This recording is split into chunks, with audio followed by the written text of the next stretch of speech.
The issue we face is one of conscience and common sense. So said President Joe Biden in a primetime plea for more Second Amendment restrictions. The president is right on both counts, just not in the way that he and other gun control enthusiasts imagine. Many Americans have noticed that cities where shootings occur almost daily also have some of the strictest gun laws.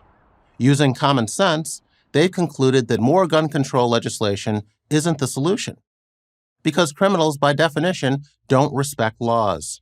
Many of the same people find it unconscionable that politicians would make it more difficult for law-abiding residents to arm themselves for protection.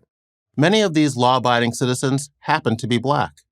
It's worth noting that the past two landmark Supreme Court rulings on gun control were brought by Black plaintiffs who simply wanted to defend their homes and their families.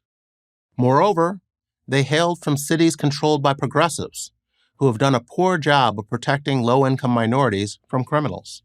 In a 2008 case, District of Columbia v. Heller, the court affirmed that the Second Amendment right to bear arms is an individual right and that you don't need to be part of a militia to exercise it. One of the initial plaintiffs was Shelley Parker, a Black computer software designer who decided to challenge the district's handgun ban in court after a neighborhood drug dealer tried to break into her home one evening and threatened to kill her. "What I want is simply to be able to own a handgun in my home, in the confines of the walls of my home, nothing else," she told National Public Radio. 2 years later, in McDonald v. Chicago, the High Court expanded on the Heller case.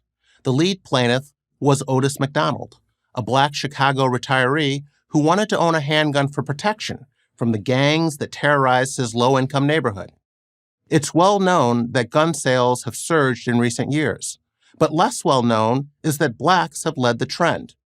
Retailers in a survey conducted by the National Shooting Sports Foundation, a trade group, reported that they sold 58% more guns to Black customers in the first half of 2020 than a year earlier, the highest increase for any racial or ethnic group.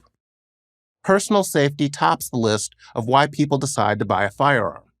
In a 2021 Gallup survey, 88% of respondents said they own a gun for protection against crime, which is up from 67% in 2005. Social conditions have convinced more Americans that they need a gun, yet progressive politicians have spent little time reassessing the policies that led to such thinking. Meanwhile, violent crime keeps rising. Homicides in major cities have reached levels not seen in 3 decades. But left-leaning policymakers treat criminals like victims and police officers like criminals. Anti-gun police units that help keep illegal weapons off the streets have been disbanded. Felonies have been downgraded to misdemeanors, and misdemeanors go unpunished, which only encourages the bad actors. Low-income minorities feel the brunt of these so-called reforms because they are most likely to be crime victims.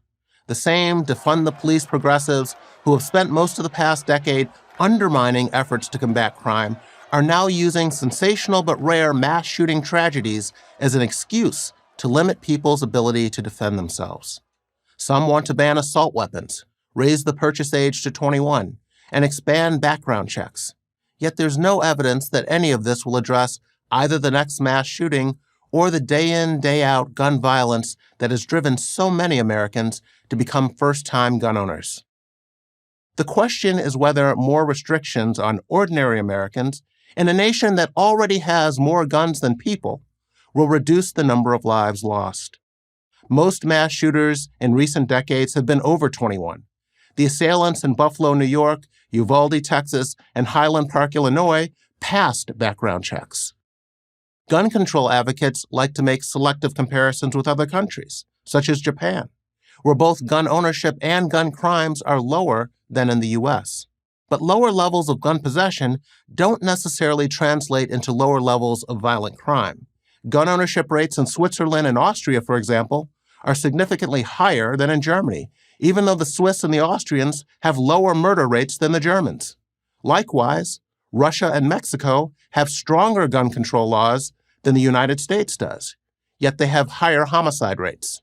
The source of the problem is the failure of the government to protect us. So common sense dictates that we do what is necessary to protect ourselves.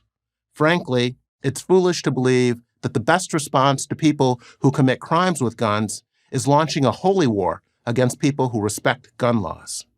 I'm Jason Riley, Senior Fellow at the Manhattan Institute for Prager University.